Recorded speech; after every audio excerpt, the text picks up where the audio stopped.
저는 서울 근교에 살고 있는 30대 후반인 돌싱녀입니다. 사연을 듣다 보니 문득 나도 한번 보내볼까 싶더라고요.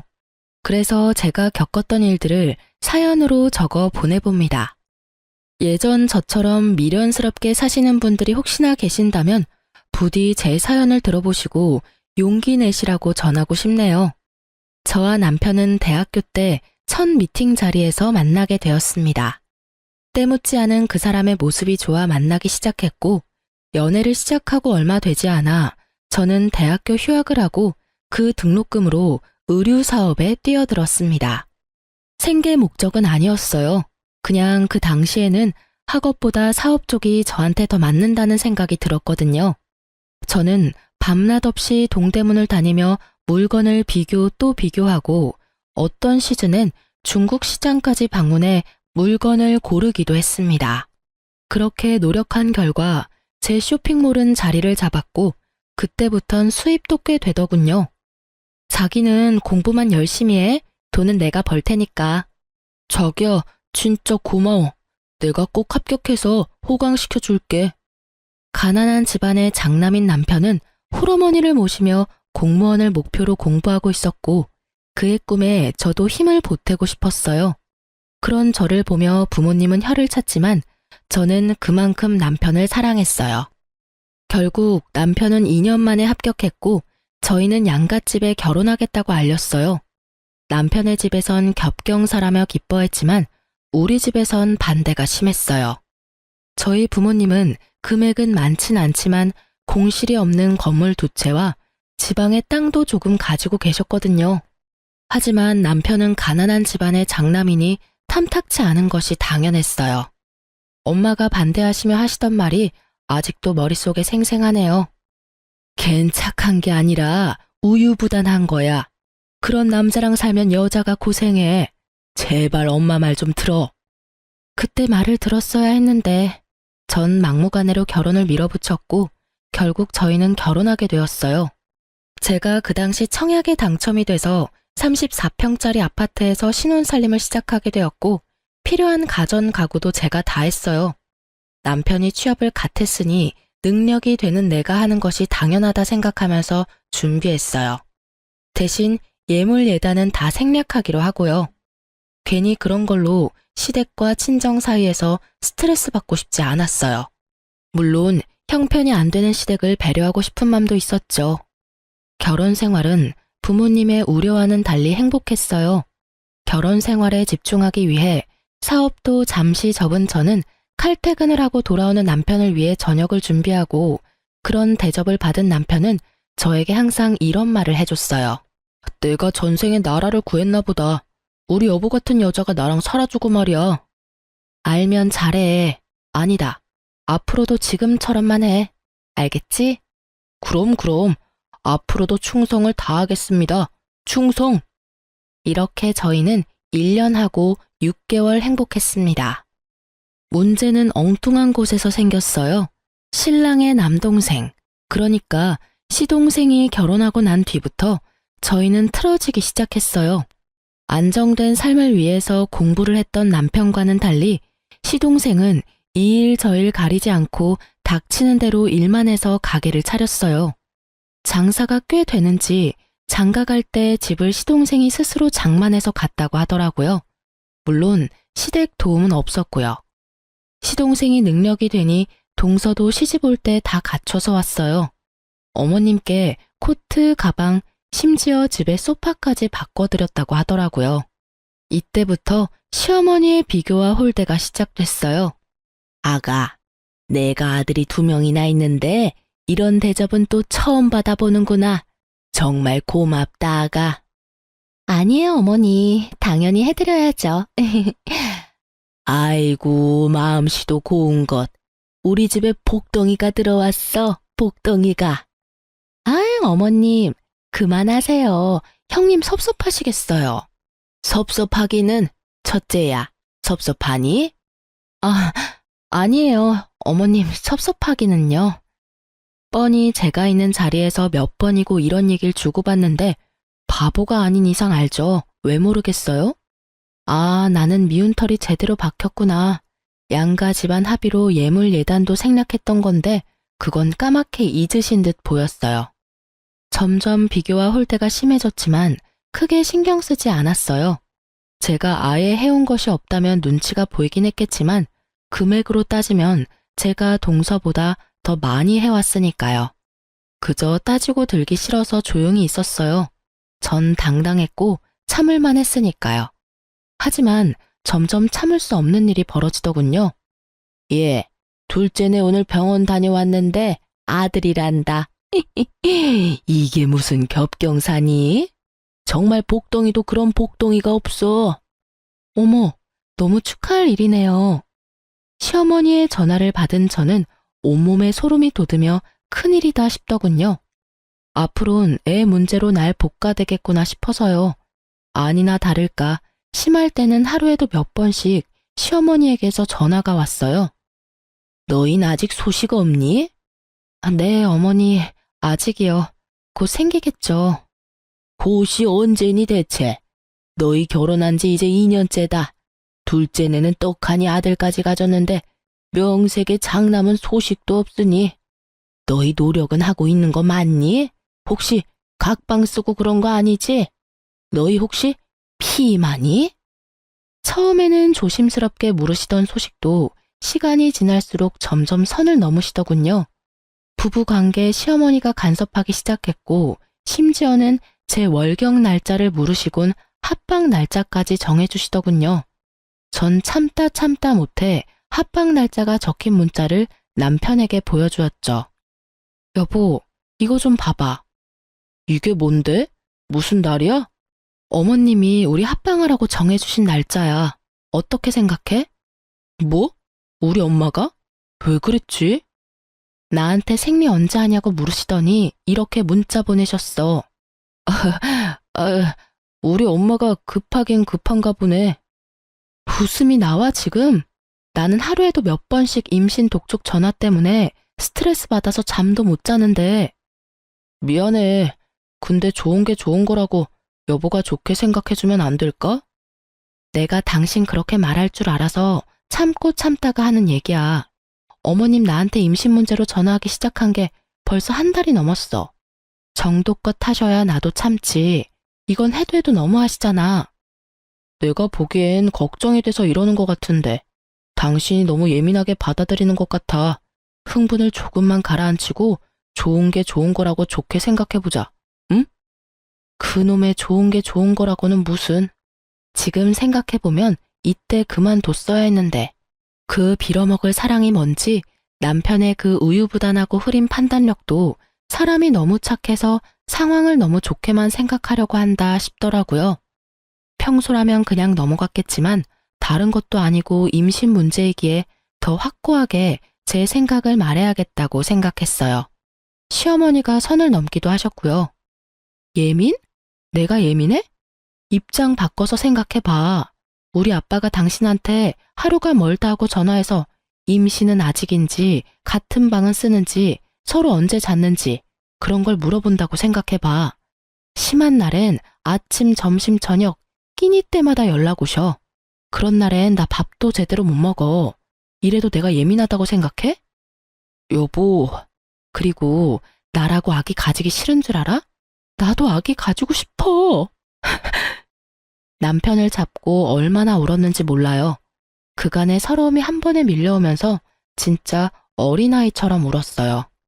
난 엄마가 당신한테 이렇게까지 하는 줄 꿈에도 몰랐어. 미안해. 내가 더 신경 썼어야 했는데 내가 어떻게 할까? 어떻게 하면 될까? 아, 당신이 말했던 병원이라도 갈까? 가자. 그까지 검사 받는 거 뭐가 대수라고. 내일 연차 쓸 테니까 당장 가보자. 정말? 당신 싫다고 했잖아. 당신이 이렇게 오는데 내가 싫은 게 대수야?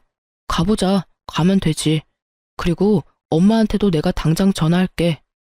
그냥 하는 말이 아니었어요. 제가 보는 앞에서 시어머니께 전화를 걸더니 내일 병원 가기로 했으니 앞으로 임신 문제로 연락하지 말아달라고 아주 단호하게 말하고 전화를 끊어버리더라고요.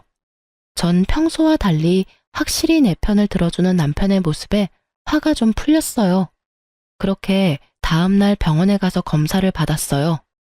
아무래도 자연 임신을 기대하기가 좀 힘드실 것 같습니다. 생각지도 못한 결과에 저는 충격을 받았지만 저보다 더 큰 충격을 받아 금방이라도 울 것 같은 표정의 남편을 보니 어떤 말도 나오지 않더라고요. 집으로 어떻게 돌아왔는지 기억도 나지 않았어요. 그냥 정신을 차려보니 거실 바닥에 우리 두 사람이 꼭 안고 울고 있었어요. 여보, 괜찮아. 부모님께는 죄송하지만 우리 둘이 행복하게 잘 살자. 요새엔 일부러도 안 낳는다잖아. 그렇게 좋게 생각하자. 그렇게 말해줘서 고마워, 여보. 다시 한번 느끼지만 당신 참 멋지고 좋은 여자야. 아니야. 당신이 멋지고 좋은 사람이니까 나도 그렇게 닮아가는 거야. 우리 행복하게 잘 살자.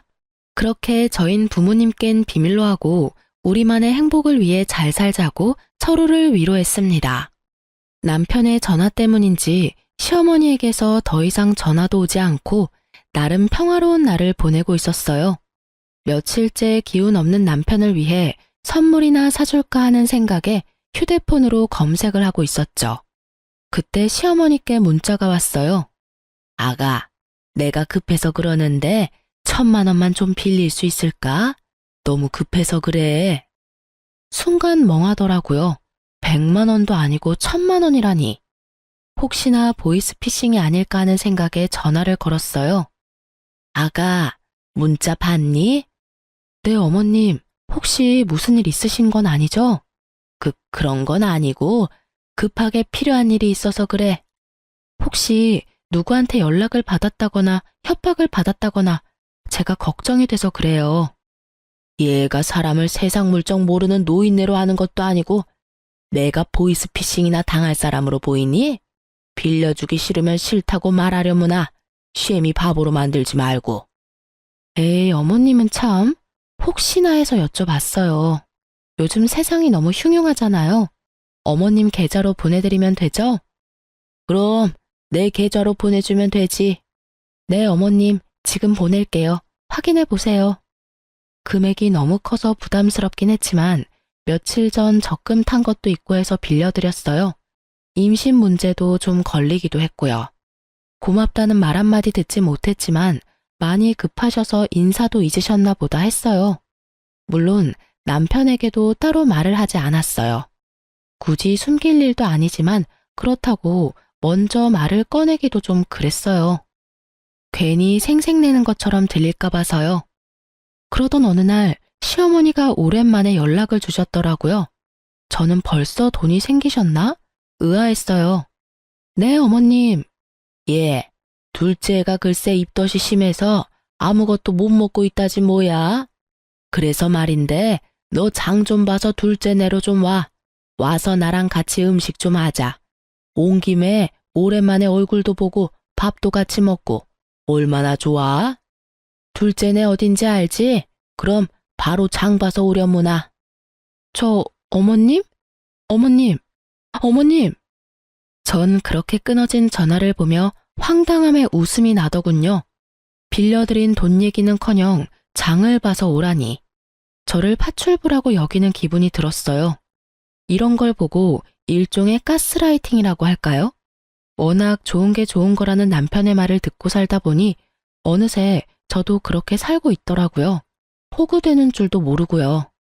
어쨌든 저는 출산 경험이 있는 친구들에게 전화를 돌려 입덧에 좋은 음식을 묻고 물어 되는 대로 다 사들고 동서내로 갔습니다. 낑낑대며 양손 가득 자신이 먹을 먹거리를 사들고 온 저를 보고 동서는 달려와서 돕기는커녕 소파에 떡하니 앉아 고개만 까딱거리며 인사를 하더군요. 형님, 오셨어요? 어머님은? 화장실 가셨어요. 여전히 앉아서 대답만 하는 동서를 보며 당장이라도 장봐온 것을 다 내팽개치고 한바탕 하고 싶었지만 뱃속의 아기를 생각하며 간신히 화를 눌렀어요. 얼마나 이를 꽉 깨물었는지 턱이 다 아려오더군요. 속으론 참을 인을 되내며 사온 재료를 주방에 두고 거실로 나왔어요. 너무 힘들어서 도저히 바로 요리를 못하겠더라고요. 거실로 나오니 아기 용품이 꽤 보였어요. 아기자기한 것이 저도 모르게 시선이 가더라고요. 아기 용품을 보고 있는데 못 보던 가방이 보였어요. 그냥 딱 보아도 구입한 지 얼마 되지 않은 에르땡땡 가방. 저도 사고 싶었던 가방이라 한눈에 딱 들어오더라고요. 동서, 저 가방 웬 거야? 원래 있었나? 아니요. 어머님이 얼마 전에 출산 선물이라고 미리 사주셨어요. 예쁘죠? 뭐? 어머님이? 네. 출산 선물로 뭐 갖고 싶냐고 물으시길래 그냥 가방이라고 했을 뿐인데 이렇게 비싼 가방을 사오셨더라고요. 어머님 진짜 대단하시지 않아요? 이렇게 비싼 가방까지 기대한 건 아니었는데. 그러니까 형님도 얼른 아들 하나 낳아요. 장손 출산 선물은 얼마나 대단하겠어요? 저는 아무 말도 들리지 않았습니다. 오로지 가방만 눈에 보이더군요. 아니, 정확히는 제가 빌려드린 1,000만 원과 그 가방이 겹쳐 보이더군요. 그렇습니다. 어머님이 저에게 급히 빌려간 1,000만 원은 알고 보니 동서 가방을 사는데 쓰였더군요. 시댁엔 저만한 가방을 사줄 만한 돈이 절대 없다는 걸 알기에 더 생각해 볼 필요도 없이 제 돈이었어요. 화가 머리끝까지 차올랐지만 정신줄을 꽉 잡고 있었어요. 여기서 이성의 끈을 놔봤자 저한테 득될 것이 없었으니까요. 심호흡을 하며 최대한 이성적으로 생각하려고 노력하고 있을 때 화장실에서 시어머니가 나오더군요. 그러면서 한 손에 들고 있던 걸레를 저에게로 던지더니 이렇게 말하는 겁니다. 예, 음식하기 전에 청소부터 좀 해라. 임산부 있는 집에 먼지가 너무 많아. 네? 전 제가 들은 말이 맞는 것인지 제 귀를 의심했습니다. 시댁 청소를 하라고 해도 불만이 터져나올 것 같은데 하물며 손아래 동서 집을 청소하라니요. 청소 좀 하라고. 청소 모르니?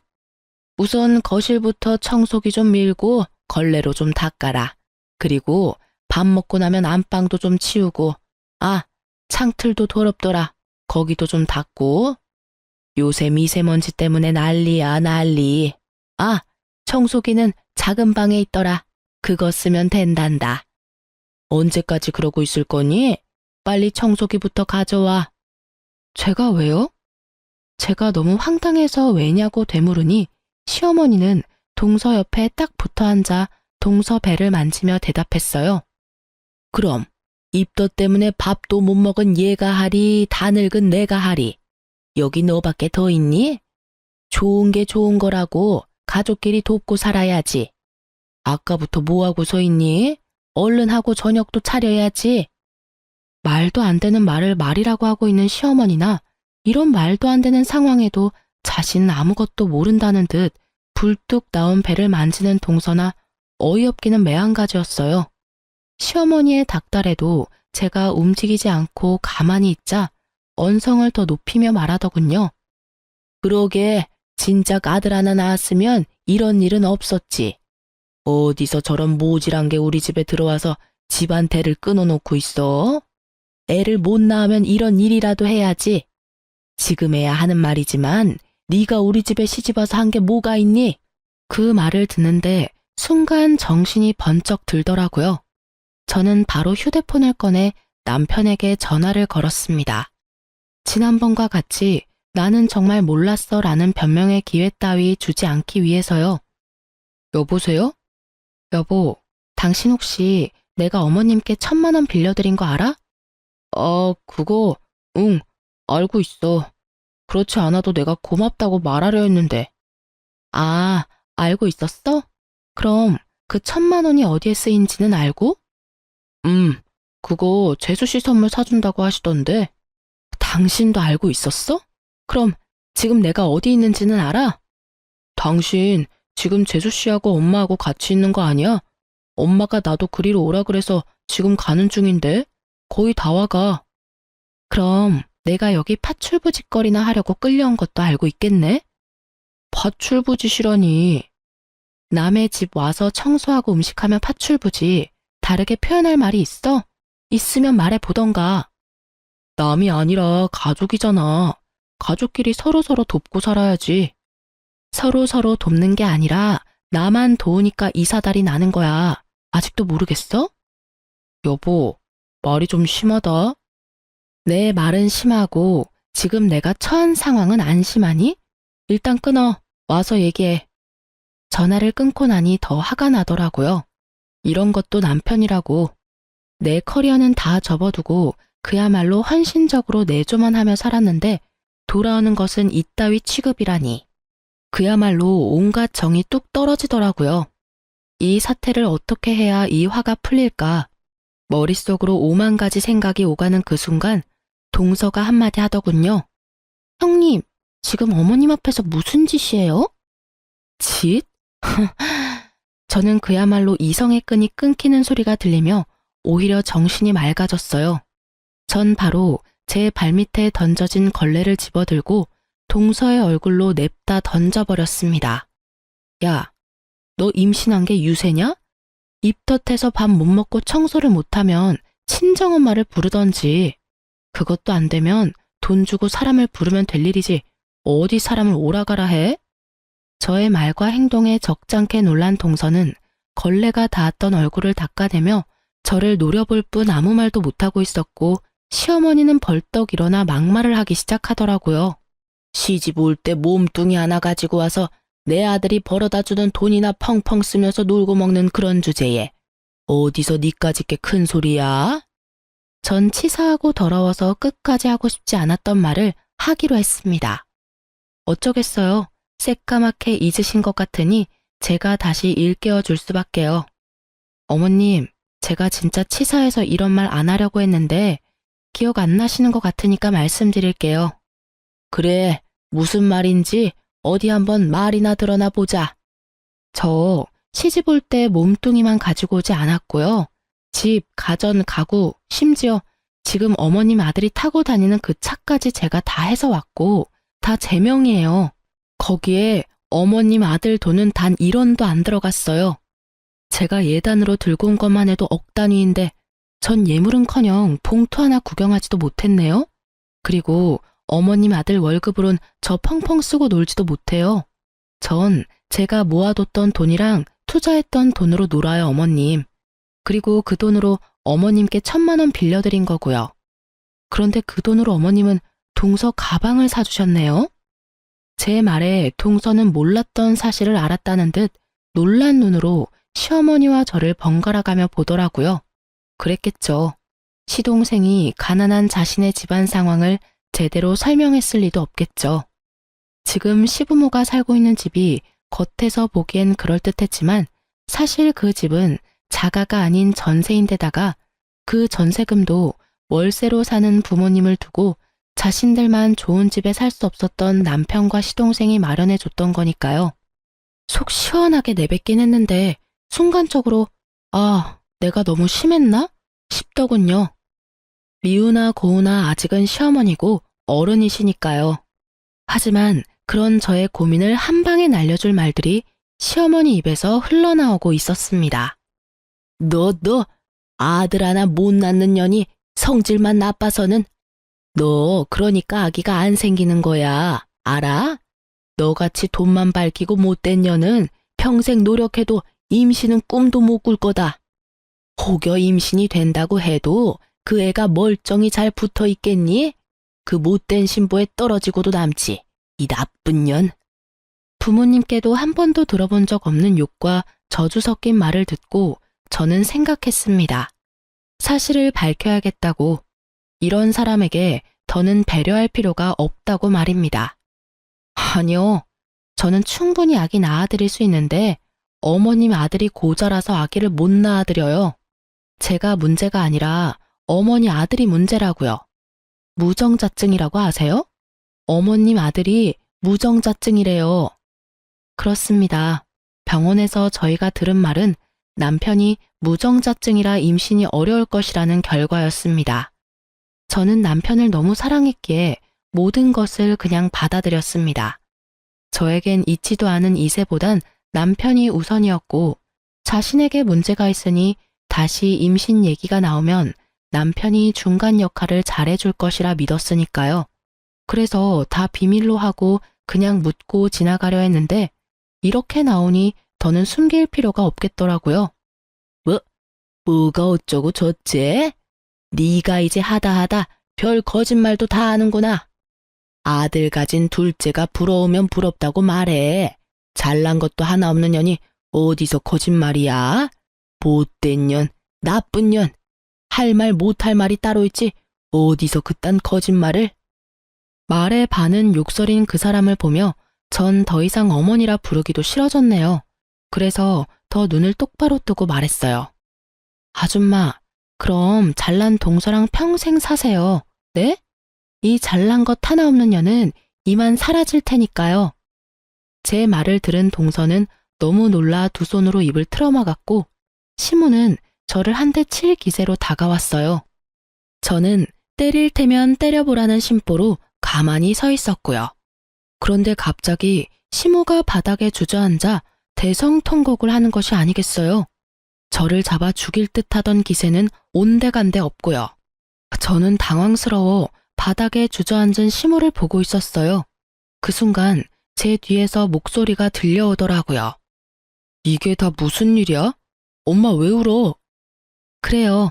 남편이 어느새 제 뒤에 서 있더군요. 시무는 자기 아들이 오는 걸 보고 우는 연기를 시작하신 거였어요. 제가 아까 잠근 걸 혼자 들고 들어오느라 현관문을 열어두고 닫는다는 걸 깜빡했더라고요. 그 활짝 열린 문으로 남편은 들어왔다가 이 사단을 본 것이었어요. 당신이 뭐라고 했어? 남편의 물음에도 제가 아무 말도 안 하니 동서가 얄밉게 답했어요. 어머님이 청소 좀 도와주면 안 되겠냐고 하시니까 형님이 제 얼굴에 걸레를 막 던지고 어머님한테는 아줌마라고 하면서 소리를 막 지르시는데 저희 너무 무서웠어요. 무정자증 얘기는 빼더군요. 그건 동서도 입에 올리기 그랬던 모양이었어요. 동서의 소름 끼치는 연기가 끝나자 더 소름 끼치는 어머님의 연기가 시작되더군요. 아이고, 내가 너무 오래 살았지. 오래 살았어. 청소 좀 같이 하자고 했더니 시애미를 잡아먹으려고 하지를 않나. 손 아래 사람이 좋게 한마디 했다고 시애미 보는 앞에서 걸레를 집어 던지지를 않나. 그뿐이니 감히 내가 보는 앞에서 내 아들을 쥐잡듯이 잡고 아이고 내가 너무 오래 살았어. 내가 죽어야지. 이 꼴 보면서 더 살면 뭐해? 어머님 그런 소리 하지 마세요. 막장 드라마에서 보던 장면이 눈앞에 펼쳐지자 할 말은 사라지고 넋을 놓고 보고만 있게 되더라고요. 그러면서 이때껏 저런 사람들을 가족이라고 생각했던 저 자신이 한심스러우면서 상황이 더 명확히 보이기 시작했어요. 아, 이 사람들은 내가 진짜 우습구나, 날 진짜 호구로 봤구나 하고요. 아줌마? 당신 진짜 그랬어? 실망 가득한 눈빛으로 저에게 말하는 남편을 보며 저는 신랄 같은 희망마저 사라졌어요. 그랬어. 제정신이야? 왜 그랬어? 당장 사과 못해? 내가 왜 사과를 해? 당신 날 몰라? 내가 이렇게까지 하는 데는 그 이유가 있을 거란 그런 생각은 못하는 거야? 이유? 그래, 이유나 좀 알자. 당신 도대체 왜 이래? 엄마가 당신한테 돈 빌려서 가방 사준 것 때문에? 그깟 1,000만 원이야 다시 벌면 되는 거고 돈은 엄마가 다시 갚는다잖아. 그리고 우리가 그 돈 없으면 죽어? 그것도 아니잖아. 뭐? 그리고 장봐 와서 밥 좀 해주면 안 돼? 다른 사람도 아니고 임신한 가족이 입덧 때문에 밥도 못 먹고 있다는데 많이 양보해서 우리 엄마가 너무 심했다고 치자. 그렇다고 시어머니한테 아줌마라고 하는 게 제정신으로 할 수 있는 말이야? 당신 이런 사람이었어? 저는 더는 말할 가치를 못 느끼겠더라고요. 입 아프게 말해봤자 알아들을 사람으로도 안 보였고요. 그래도 할 말은 해야지. 이것까지 참았다간 병이 생길 것 같아 겨우 입을 열었습니다. 내가 제정신이 아니었네. 그러니까 일단 호구짓이나 하고 있지. 뭐? 호구짓? 가족끼리 돕는 게 호구짓이야? 그렇게 가족 돕는 게 좋으면 네가 와서 하지 그랬어. 엄연히 따지면 난 가족도 아니잖아. 그리고 와서 음식하는 건 내 몸이고 내 손인데 왜 네가 된다 안 된다를 판단해? 네가 된다고 하면 나는 당연히 와서 청소도 하고 음식도 해줘야 해? 웃기지도 않아, 진짜. 그깟 1,000만 원. 1,000만 원은 당신 돈이야? 내 돈이야. 그리고 그깟이면 네가 빌려주지 그랬어. 아, 너한텐 1,000만 원은 고사하고 500도 없지? 야, 너 진짜 말 다 했어? 아니, 아직 중요한 말을 못했어. 우리 이혼해. 난 더는 이런 취급받으면서 너랑 살 생각 없어. 그러니까 잘난 너희 가족끼리 잘 먹고 잘 살아. 당신 후회할 짓 하지 마. 후회? 참나. 큰 착각하는 것 같아서 하는 말인데 나 당신한테 손톱만큼도 미련 없어. 오히려 나 지금 기뻐. 이젠 이 지긋지긋한 집안 안 보고 살아도 된다고 생각하니까 몸이 막 깃털처럼 가볍다고. 그러니까 너나 후회하지 말고 잘 살아. 그리곤 뒤를 돌아 그대로 나와버렸습니다. 뒤에서 남편이 부르는 소리와 어머니의 욕설이 들려왔지만 다 무시했어요. 차에 탄 저는 친정으로 향하며 바로 변호사를 선임했어요. 아주 비싼 돈을 주고 말이에요. 전 될 수 있으면 빠르고 통쾌하게 이혼하고 싶었거든요. 친정에 도착한 저는 최대한 한쪽에 치우치지 않으려 노력하며 상황을 부모님께 설명했습니다. 한참 동안 듣고 계시던 부모님이 말씀하셨어요. 우리 딸 많이 힘들었겠네. 따뜻한 부모님의 목소리를 듣는데 왜 그렇게 눈물이 나는지 저는 오랜만에 부모님 품에 안겨 울었어요. 진작 엄마 말 들었으면 이런 일도 없었을 텐데. 미안해 엄마. 말 안 듣고 고집 부리다가 이런 꼴이나 보이고. 눈물 콧물 범벅이 되어 말하는 저를 보며 엄마가 머리를 쓰다듬어주며 말하셨어요. 딸, 이런 꼴이면 어떻고 저런 꼴이면 어때? 넌 여전히 엄마 아빠가 사랑하는 딸인데. 내 딸이 경험하지 않았으면 했던 일이긴 하지만 어쩌겠어? 이미 우리 딸이 다 보고 듣고 경험해버린 걸. 그러니까 앞으로는 그 경험을 밑거름 삼아 더 좋은 길로 나아가면 되는 거야. 알겠어? 그리고 이 말을 깜빡했는데 잘했어 우리 딸. 그런 취급받으면서 결혼 생활을 이어나갈 필요 없어. 그럴 땐 그냥 박차고 나와서 새롭게 시작하면 돼. 비록 그 길이 힘들고 험할지라도 넌 다 이겨낼 수 있어. 우리 딸은 충분히 용기 있고 현명한 사람이니까. 그런 널 엄마 아빠는 믿어. 그러다 너무 힘에 부치는 날엔 오늘처럼 엄마 아빠한테 와서 잠시 쉬었다가 엄마 아빠는 언제나 여기서 기다리고 있으니까. 알겠지, 딸? 고마워요. 부모님을 만나보니 확실히 알겠더라고요. 저는 사랑받아 마땅한 사람이라는 것을요. 그동안 전 미련하게도 그 중요한 사실을 잊고 살았더라고요. 그간의 상처를 씻어낸 저는 변호사를 만나 상담을 진행했어요. 상담 결과 집, 차 등 제가 결혼할 때 마련했던 것은 당연히 다 제 것이고 유책 배우자는 신랑이니 위자료까지 받을 수 있다고 그러더군요. 아, 물론 빌려준 1,000만 원도 주고받은 문자가 명백한 증거가 되어 당연히 받을 수 있고요.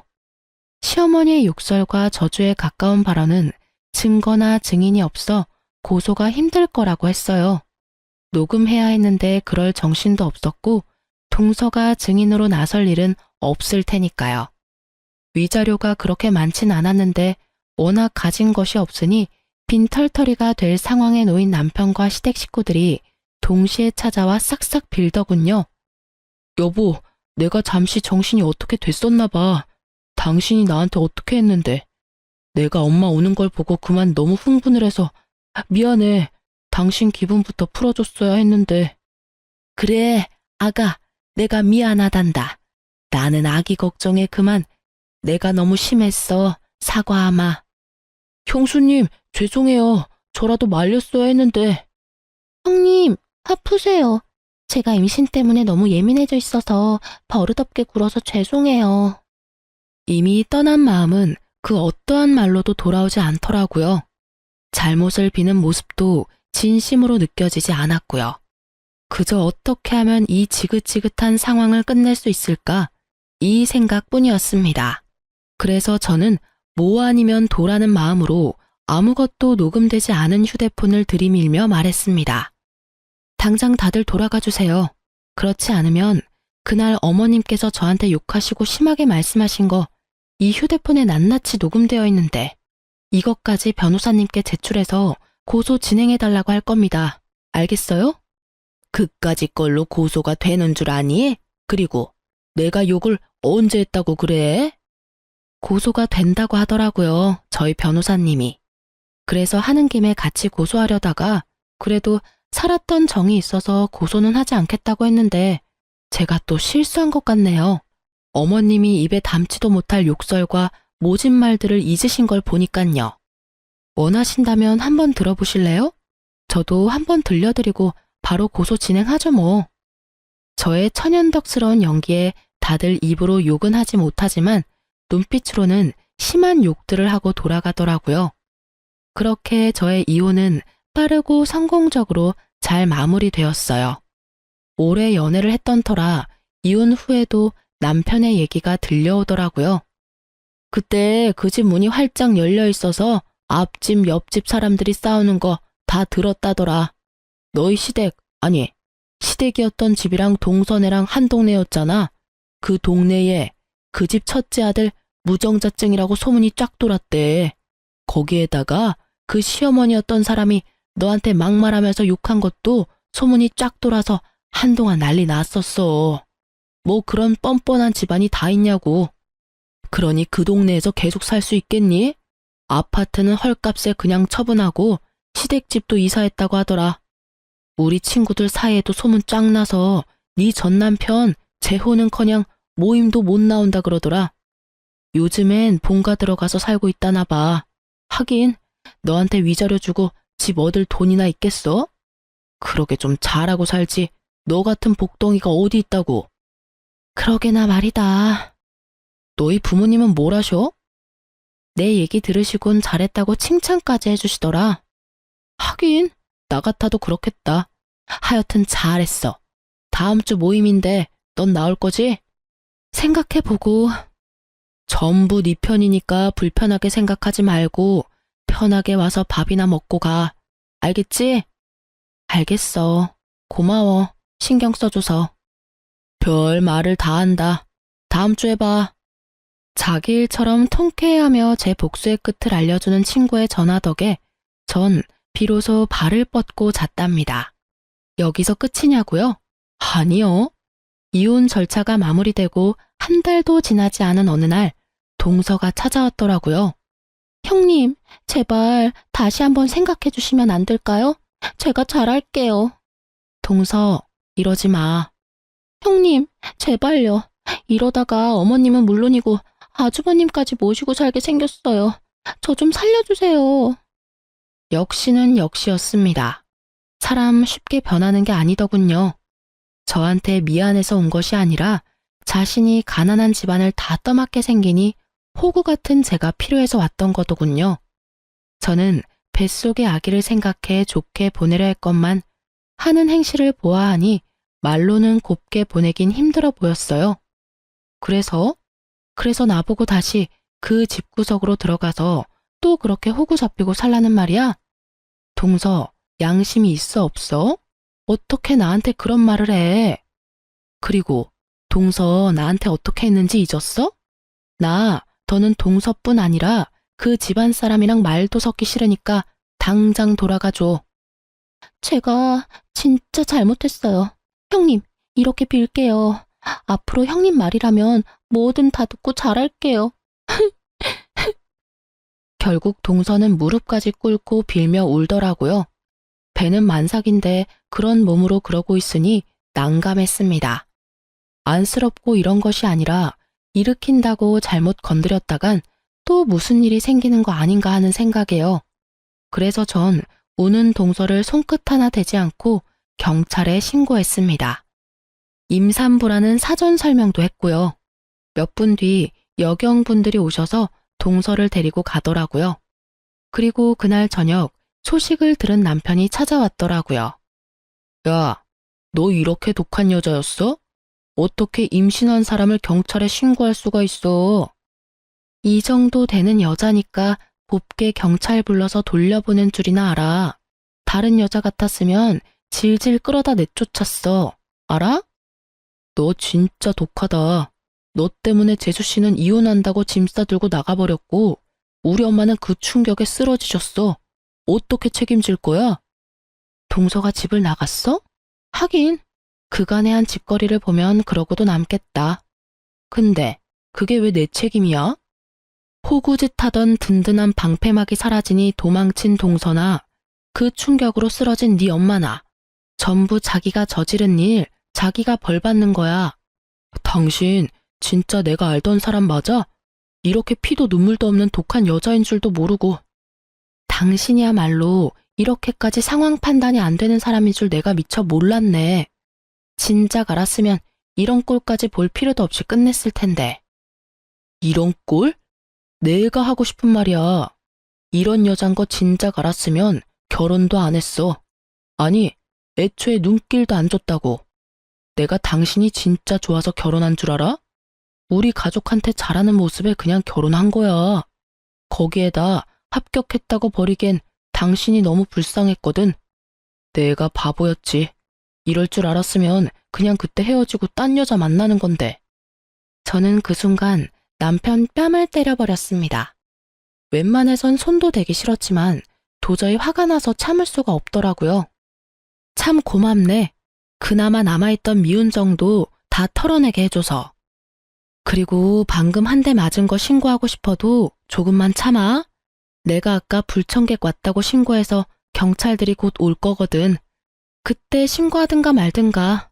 나도 할 말 많은데 참고 있으니까 아주 이참에 개싸움 해보자고.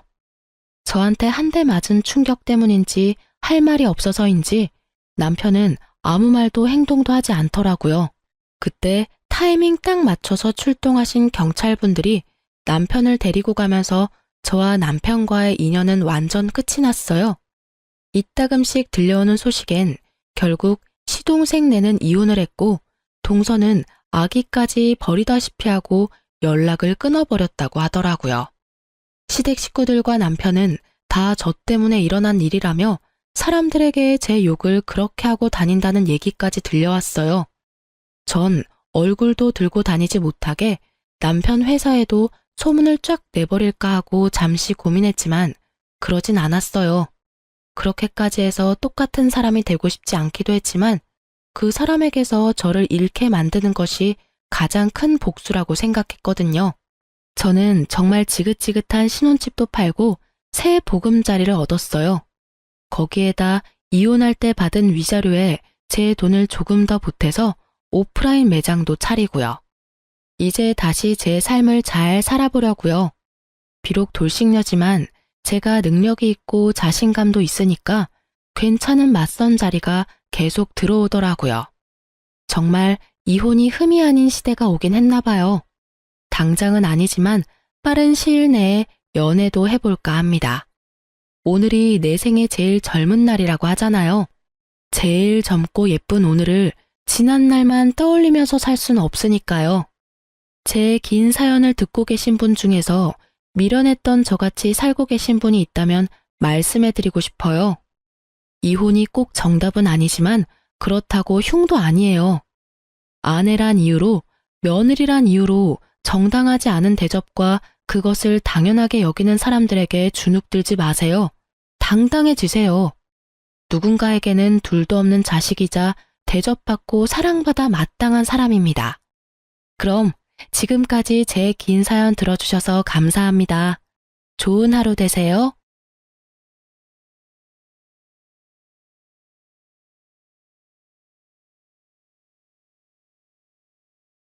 안녕하세요. 저는 30대 중반을 넘어가고 있는 여자입니다. 평소 유튜브라곤 관심도 없던 저인데 어느 날 친구가 여기에 저랑 비슷한 사연이 많다고 소개해 주더라고요. 그래서 처음엔 설마 하는 마음으로 채널을 찾은 저는 날밤 새워 사연들을 들었답니다. 사연 하나하나에 많은 공감과 답답함, 그리고 통쾌함을 느끼며 피곤한 줄도 모르고 들었네요. 그러다 문득 내가 겪은 얘기도 사연으로 적어보고 싶다는 생각이 들었어요.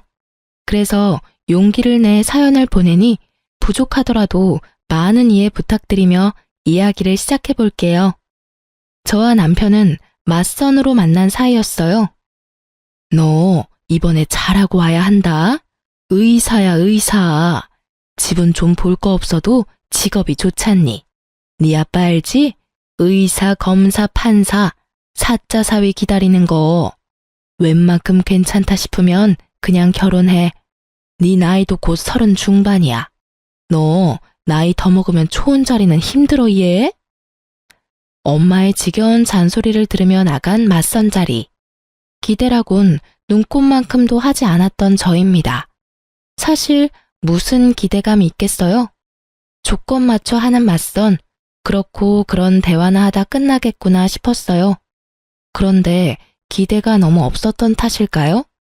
생각보다 괜찮은 남편의 모습에 호감이 확 생기더군요. 좋은 예감 속에 시작된 맞선은 즐거웠어요.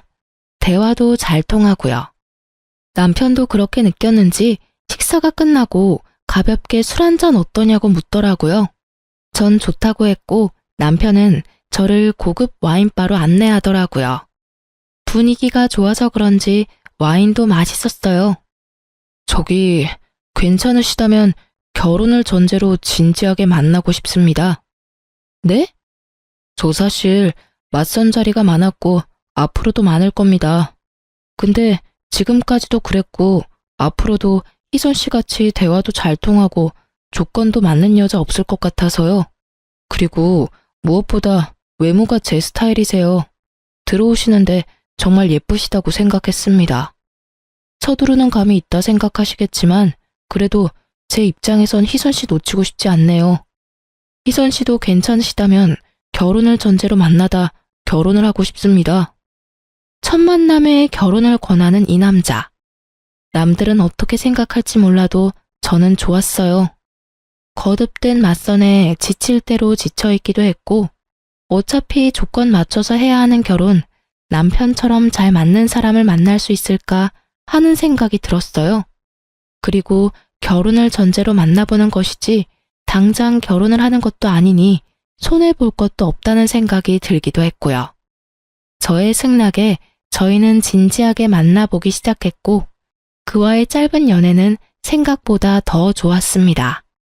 섬세하고 다정한 남편은 저에게도 잘했지만 저희 부모님께도 잘했습니다.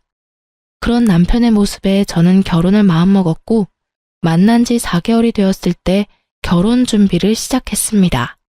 준비 과정도 순조로웠어요. 당연했죠.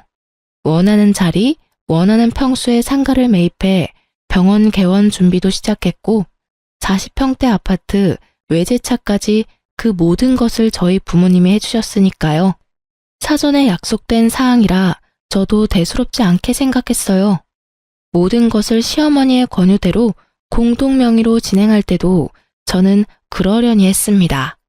그 당시 저는 당연히 이혼은 생각지도 않았고 그렇기에 명의 문제로 얼굴을 붉히기 싫었으니까요.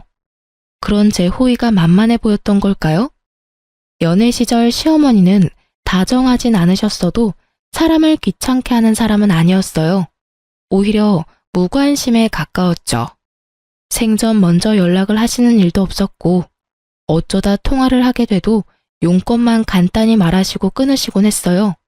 하지만 결혼을 하고 난 뒤 어머님은 완전히 다른 사람이 되어 있었습니다. 희선아, 오늘 퇴근 몇 시에 하니? 저 오늘은 일찍 퇴근해요, 어머님. 한 5시쯤이요. 잘 됐구나. 퇴근하고 집에 좀 들르거라. 온 김에 저녁도 같이 먹고. 아, 네, 어머님. 신혼여행에서 돌아와 첫 출근을 한 날, 저는 어머님의 호출에 시댁으로 향했습니다. 갑작스런 호출에 당황스럽긴 했지만 혼자 계신 시어머님이 많이 적적하신가 보다 했습니다. 시아버지는 남편이 어릴 때 돌아가셨고요. 어머님, 저 왔어요. 그래 왔니? 와서 이것 좀 거들어라. 저를 기다리고 있던 것은 거대한 대야에 담긴 이불 빨래였어요. 대야가 얼마나 큰지 거짓말 보태서 욕조만 하더군요. 순간 친정에서도 해보지 않은 이불 빨래를 왜 내가 해야 하지? 하는 생각이 스쳤지만 일단 왔으니 시키는 대로 해보자는 생각이 들었어요. 시어머님 혼자 낑낑대며 이불을 밟고 계시는 모습이 안쓰럽기도 했고요. 그렇게 이불 빨래를 마치고 집으로 돌아왔어요. 저녁까지 먹고 가시길 원하는 눈치였지만 힘들어서 밥은커녕 그저 눕고 싶은 마음뿐이었거든요. 집으로 돌아온 저는 땀범벅이 된 몸을 빨리 씻고 침대에 누워 쉬고 있었어요. 마침 퇴근하고 돌아온 남편이 죽어가는 저를 보고 깜짝 놀라선 다가왔어요. 여보, 어디 아파? 얼굴이 왜 그래? 아, 오늘 너무 힘들었어. 오랜만에 출근해서 그래? 그러게, 이제 어린이집은 그만두라니까. 저는 당시에 10년차 어린이집 선생님이었어요. 어릴 때부터 어린이집 선생님이 꿈이었던 터라 대학도 유아교육과를 졸업했고 처음 취업을 한 어린이집에서 쭉 아이들을 보살피고 있었어요.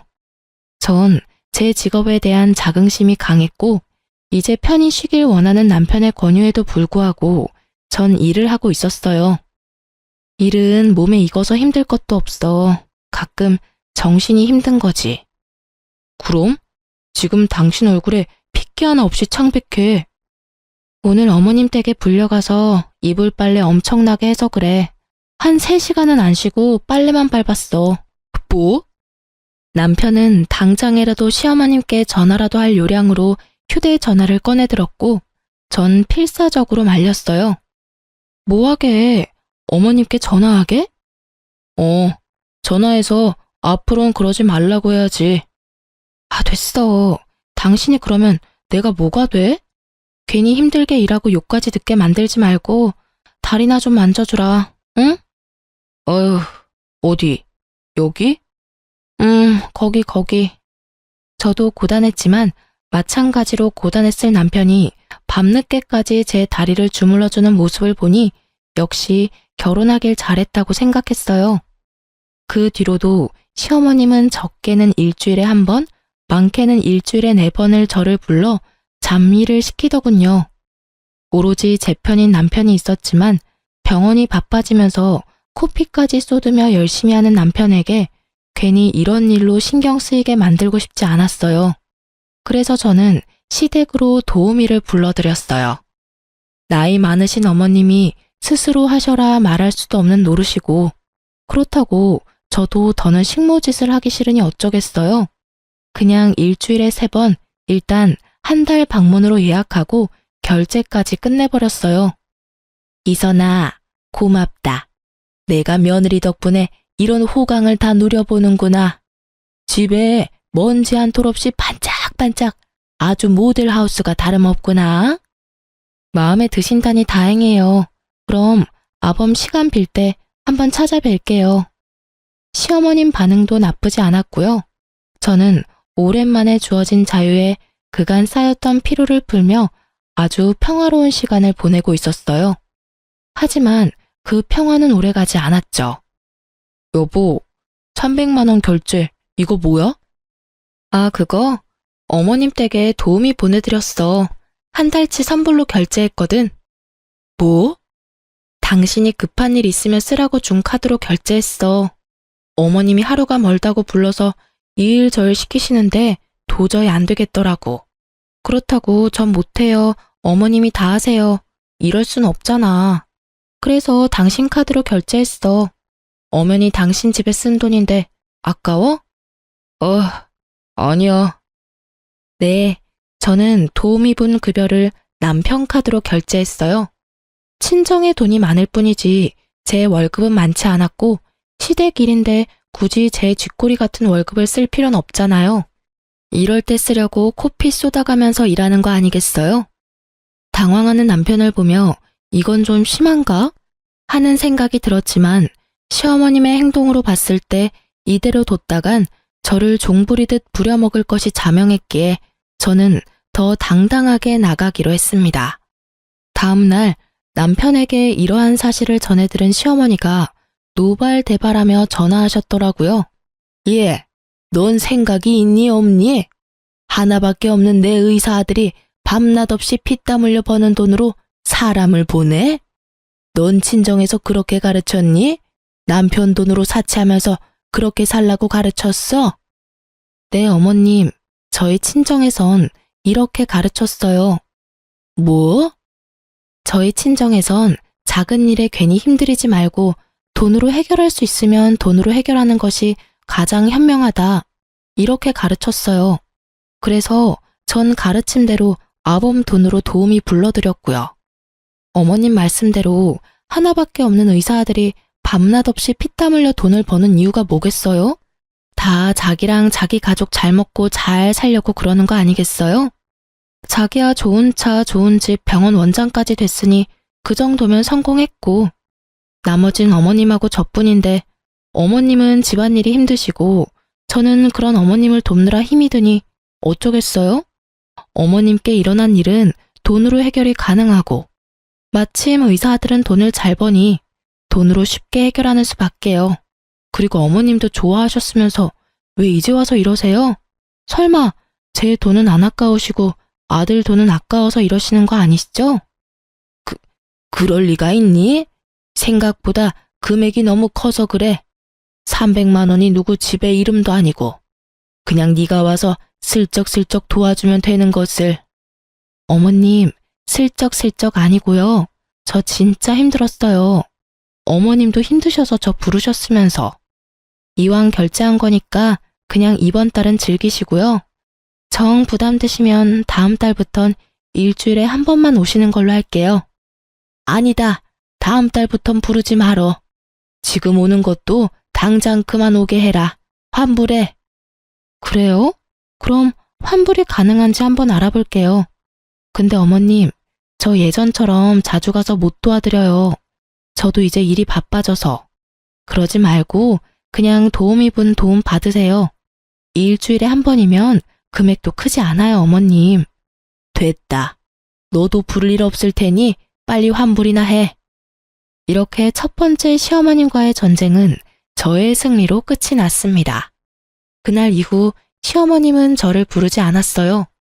그야말로 평화로운 날의 연속이었죠. 시댁 때문에 스트레스 받을 일이 없으니 남편에게 더 잘하게 되고 저에게 대접받은 남편은 더욱 힘내서 병원을 꾸려나갔어요. 그러면서도 쉬는 날이면 저와 산책도 하고 좋은 곳에서 외식도 하곤 했어요. 더할 나위 없이 행복했어요. 제가 꿈꾸던 결혼 생활이었죠. 물론 일주일에 한두 번은 시어머님께 안부 전화도 드렸어요. 그때마다 시어머님의 목소리가 좋진 않았지만 크게 신경 쓰지 않았어요. 그저 아직 많이 섭섭하신가 보다 하고 생각했어요. 그러던 어느 날 남편이 달력을 보다 화들짝 놀라며 저를 부르더군요. 여보. 왜 그래? 내일 아버지 제사야. 어쩌지? 어쩌긴 어째. 마침 나도 내일 연차니까 가서 준비하면 되지. 나 내일 VIP 상담 있어. 아마 바로 시술 진행하지 싶은데. 그게 말이 좋아야 시술이지. 수술 시간만큼 걸려서 늦지 싶어. 어쩔 수 없지 뭐. 나라도 가서 해야지. 힘들 텐데. 내가 최대한 빨리 끝내고 갈게. 그래, 알겠어. 시집 오고 처음으로 지내는 아버님 제사이기에 저에게도 의미가 컸어요. 거기에다 어머님 기분도 좀 풀어드릴 겸 혼자 인터넷에 검색을 해가며 장을 봐서 시댁으로 갔어요.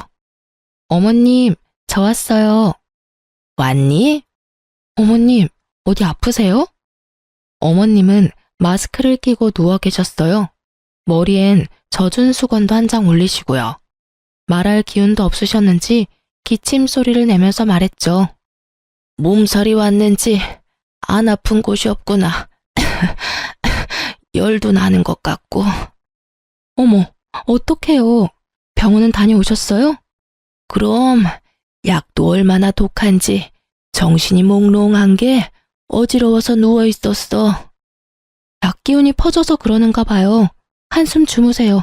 음식은 제가 어떻게든 해볼게요. 네가 할 수 있겠니? 최선을 다해볼게요. 어제 남편과 통화할 때까지만 해도 멀쩡하던 사람이 갑자기 아프다니 의심쩍은 부분이 있었지만 본인이 아프다니 어쩌겠어요? 저는 얼른 음식을 준비하기 시작했어요. 처음 해보는 제사 음식이지만 친정에서 어깨너머로 본 것이 도움이 되더군요. 대충 순서는 알고 있으니 크게 우왕좌왕할 일도 없었고요. 그런데 계속해서 일어섰다 앉았다 해서 그런가 배가 자꾸 아프더라고요. 화장실 가고 싶은 배가 아니라 꼭 생리통같이 아랫배가 콕콕 쑤시는 느낌이요. 콕콕 쑤시던 배는 어느새 쿡쿡의 강도가 되었고 전 어떻게 음식을 다 만들었는지 모르겠어요. 어머님은 코를 골며 주무시다가 제가 음식을 다 만들고 뒷정리까지 마치니 그제야 자리에서 일어나셔서 제가 만든 음식을 둘러보시더라고요. 뭐, 처음 치곤 잘했네. 우리 아들도 곧 온다고 하니 우리가 상을 차려놓자꾸나. 우리 아들 오면 바로 시작할 수 있게. 그렇게 전 어머님을 도와 제사상을 차렸어요. 차리는 와중에 집에 들어선 남편이 제 얼굴을 보고 화들짝 놀래더라고요. 여보, 어디 아파? 어? 왜? 얼굴에 핏기 하나 없어. 이러다 진짜 쓰러지겠다. 얼른 가서 좀 누워. 어머니는 이 사람 이렇게 될 때까지 뭐 하셨어요? 이 사람 얼굴 좀 보세요. 아까까진 괜찮았는데 갑자기 왜 그러니 너? 사실 아까부터 배가 좀 아파서요. 나머지 좀 부탁해. 나 당신 방 가서 좀 누워있을게. 걱정하지 말고 얼른 가서 쉬어. 저는 시어머님의 궁시렁대는 소리가 들려왔지만 그 말에 신경 쓸 겨를이 없었어요. 점점 고통이 심해지고 있었거든요. 전 총각대 남편이 쓰던 방으로 가 침대에 몸을 뉘었어요. 곧 괜찮아지겠지 했던 고통은 점점 심해지고 견딜 수 없는 고통에 앓는 소리가 입 밖으로 절로 튀어나오더라고요. 어느새 제사를 끝낸 남편이 제 곁으로 와서 걱정스러운 눈빛으로 저를 보고 있었어요. 여보, 괜찮아? 아니, 안 괜찮아. 다 끝났지? 얼른 병원 가자. 나 진짜 죽을 것만 같아. 더는 못 참겠다며 몸을 일으키는 순간 아래쪽에서 울컥하는 느낌과 함께 참을 수 없는 고통이 느껴졌어요. 아, 여보, 왜 그래? 여보, 이거 피 아니야? 제 발밑으로 피가 흘러내리고 있었어요. 저는 급히 병원으로 이송되었고 정신을 잃었어요. 정신을 차렸을 땐 병실이었어요. 저의 손을 잡고 울고 있는 남편과 그 옆에 앉아있는 시모가 보였어요. 저는 몰려오는 졸음에 다시 눈을 감았어요. 등신, 상등신, 어떻게 자기 몸에 애가 들어선 줄도 모르고. 어머니, 그만하세요. 졸음이 몰려왔을 뿐이지 잠이 든 건 아니었기에 전 모든 얘기를 듣고 있었죠. 임신을 했었다는 사실과 유산을 했다는 사실도 충격이었지만 시어머니의 말이 더 충격이었어요. 당장이라도 일어나서 어떻게 말씀을 그렇게 하시냐 따지고 싶었지만 더 들어보기로 했어요. 그만하긴 뭘 그만해? 어디 내가 틀린 말 했니? 여자가 어떻게 자기 뱃속에 아기가 생긴 줄도 몰라? 아니, 몰랐다고 쳐. 아무리 그렇다고 한들 배가 그렇게 이상하고 아프면 빨리 병원에 갔어야지. 미련스럽게 그걸 다 참고 결국 이사다를 내? 존귀한 집의 유산이 웬 말이냐? 혹시라도 아들이었으면 원통해서 어째? 저 등신 같은 게 곰처럼 미련해서는 하여튼 하나부터 열까지 마음에 드는 구석이 없어. 마음에 드는 구석이. 남편도 충격이 큰지 아무 말도 하지 않더라고요. 그 뒤로도 온갖 모욕적인 말들이 시어머님 입을 통해 흘러나왔지만 그 목소리가 점점 흐릿해지더니 약기운에 잠이 들었는지 눈을 떠보니 아무도 없더군요.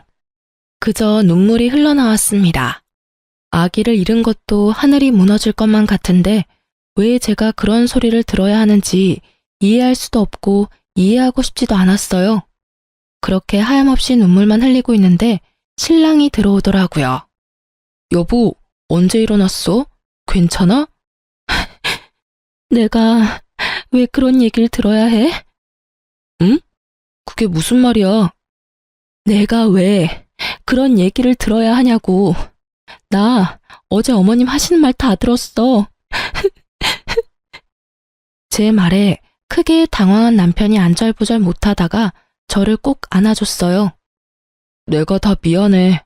그렇지 않아도 많이 놀라고 힘들 텐데 그런 말까지 듣게 해서. 어머님도 많이 속상하셔서 그래. 말은 안 했지만 손주 기다리신 눈치였어. 내가 앞으로 더 잘할 테니까 다 잊어. 힘들겠지만 다 잊고 새로 시작하자. 그런 말을 들었는데 어떻게 잊어? 난 앞으로 어머님 뵐 자신 없어. 그래, 당신만 풀릴 때까지 안 봐도 돼.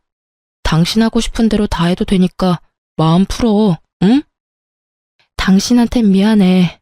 당신도 아기 기다렸을 거 아니야. 아니야, 난 아기보다 당신이 더 소중해. 그러니까 난 신경 쓰지 말고 당신이나 신경 써. 알겠어. 전 남편의 다정한 위로 덕분에 빨리 자리를 털고 일어날 수 있었어요. 늘 바쁜 남편이었지만 틈틈이 전화와 문자로 저를 신경 써주곤 했어요. 가끔 쉬는 날이면 친정에 같이 가서 하룻밤 자고 오는 날도 있었고요.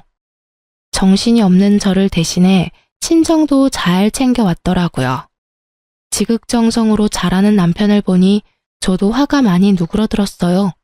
그리고 저도 시어머님께 연락 한 통 안 했지만 시모도 저에게 연락 한 통 없으신 걸 보니 많이 미안해서 그러신가 보다 하고 생각했죠. 그래서 저는 2번 다시 보지 않겠다던 제 다짐을 굽히고 다가오는 제사에 시댁으로 가기로 했어요. 다음 주 또 제사 있지? 그땐 나도 갈게. 정말? 그래, 당신이 이렇게나 노력하는데 나도 노력해야지. 정말이지? 고마워.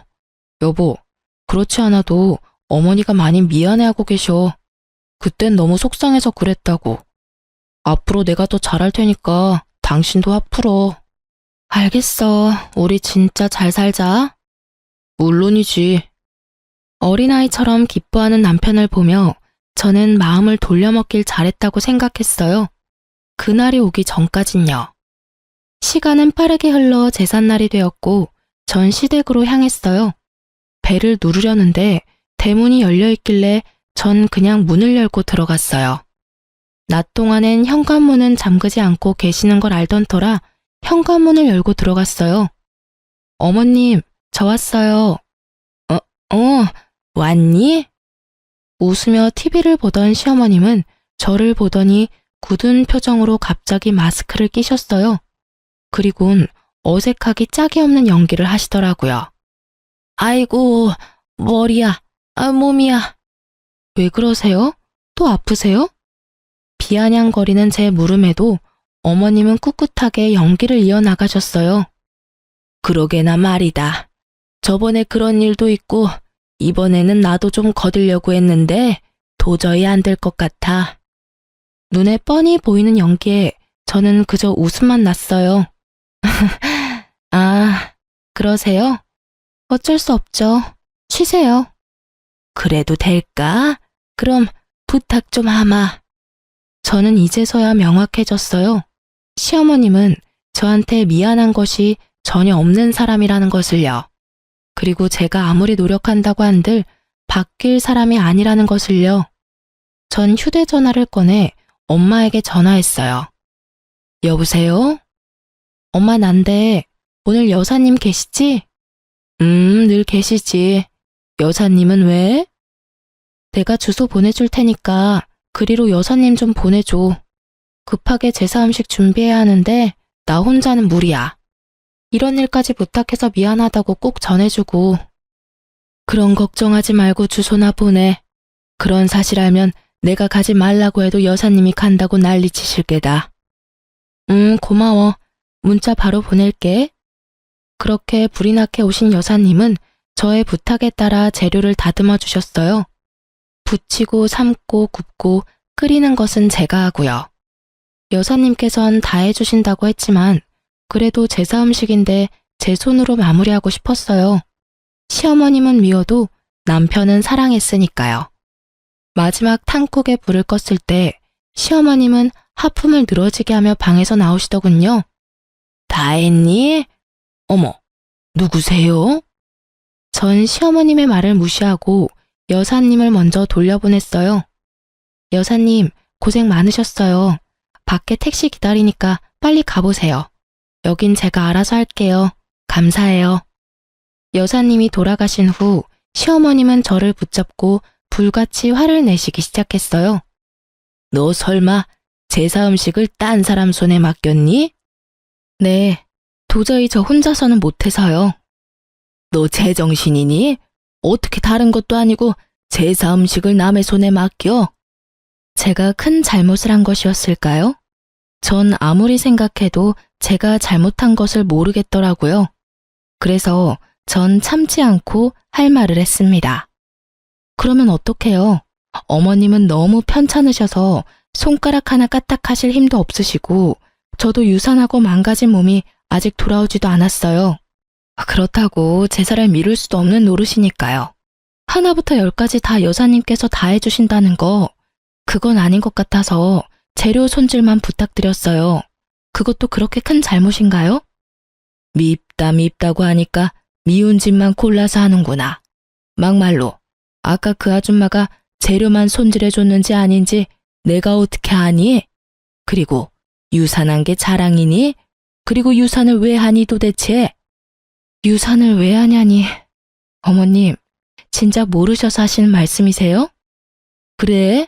난 정말 모르겠구나. 네가 무리했다면 뭐 얼마나 했다고. 말이 나왔으니까 하는 말인데 우리 때는 그보다 더한 일하고도 애만 잘 낳았다.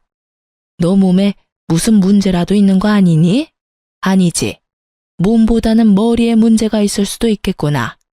그러니까 애가 떨어지는데도 모르고 등신같이 그러고 있지. 보아하니 가정교육도 엉망에다가 직업도 별로야. 그렇다고 성격이 좋아서 고분고분한 맛이라도 있길 하나. 넌 무슨 자신감으로 우리 아들같이 잘난 의사한테 시집왔니? 애초에 너같이 멍청한 애랑 잘난 우리 아들이랑 결혼시키는 것도 아니었는데. 누굴 탓하겠니?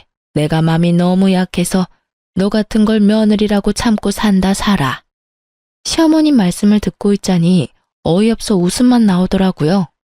무슨 부귀영화를 누리겠다고 아직 좋지도 않은 몸을 이끌고 와서 여사님께 민폐까지 끼쳐가며 음식을 해댔는지 참 시어머님 말처럼 제가 등신이었더라고요. 그래서 전 더는 등신같이 굴지 않기 위해 제가 만든 음식을 큰 통에 다 담았어요. 너 뭐하니?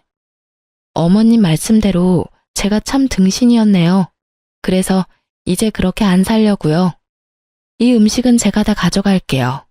어머님 말씀대로 누가 만들었는지 알지도 못하는 음식 제사상에 올릴 수 없잖아요. 이건 제가 다 가져갈 테니까 음식 준비는 어머님이 알아서 하세요. 뭐라고? 그리고 이 등신 같은 미련한 며느리는 이만 가볼게요. 전 어머님이 절 이렇게나 미워하고 싫어하시는 줄 모르고 어렵게 마음 돌려왔는데 이제 그딴 짓 하지 않으려고요. 앞으론 무슨 일이 있어도 찾아오는 일 없을 테니 저한테 연락하지 마세요. 그럼 가볼게요. 전 그 길로 시댁에서 나와버렸습니다. 뒷좌석에 음식을 싣고 시동을 걸려는 순간 남편에게 전화가 왔어요. 응, 여보. 여보, 어쩌지? 나 오늘 못 갈 것 같아. 응? 당신 할아버지 제사인데 당신이 못 오면 어째? 나 오늘 중요한 VIP 수술 있는데 깜빡했지 뭐야? 어쩌지?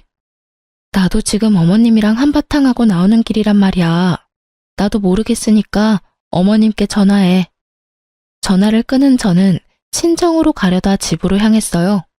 남편도 못 온다고 하니 간소하게라도 제사를 지내려고요. 제사 그게 뭐라고. 지금 생각하면 저 자신이 참 한심한데 그땐 최소한의 도리라도 하고 싶었어요.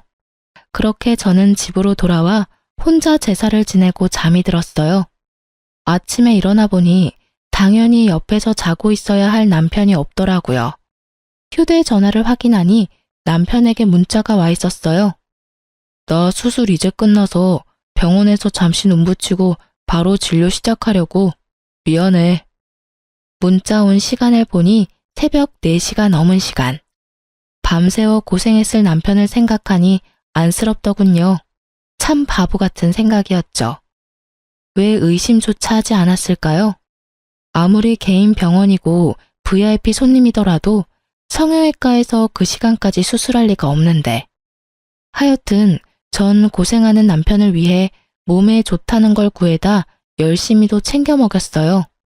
유산 이후 쉬던 터라 시간이 많기도 했고 시어머니와 그렇게 끝내버린 것이 남편에게 내심 미안하기도 했거든요. 그런데 남편은 점점 바빠졌고 외박하는 날이 잦아졌어요. 여보, 왜 이렇게 외박이 잦아? 아, 우리 병원 이제 야간 근무도 해. 이게 보니까 야간에 시술을 원하는 환자가 많더라고. 미리 말한다는 게 정신이 없어서 깜빡했네. 미안해. 아, 그렇구나. 우리 여보가 고생이 많네. 어머님 일은 됐어. 당신은 이제 어머니한테 신경 쓰지 마. 두 사람 만났다면 싸우니까 나도 곤란하고 힘들었는데 차라리 잘 됐다고 생각하자. 그냥 당신은 당신 몸 잘 추스르고 친정에 신경 더 써드려. 알겠어. 오늘도 늦어? 아마 못 들어올 거야. 페이닥터라도 구하고 싶은데 아직 그 정도까진 무리라서 한동안은 내가 다 해야 할 것 같아. 고생해. 외박이 잦아지니 저도 의심이 되긴 했지만 병원 때문이라 하니 그런 줄만 알았어요. 집에 와서 잠만 자고 나가는 날들이 많아지고 가끔 집에서 쉬는 날에도 잠만 자더라고요.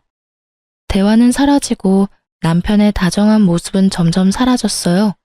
아니, 사라졌을 뿐 아니라 변해갔어요.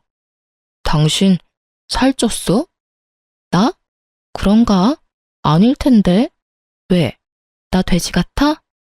아니, 그 정도는 아닌데 관리 좀 해야겠다. 살도 좀 찐 것 같고 피부도 처지는 것 같네. 그래? 마사지라도 받아야겠다. 당신 카드 좀 쓸게.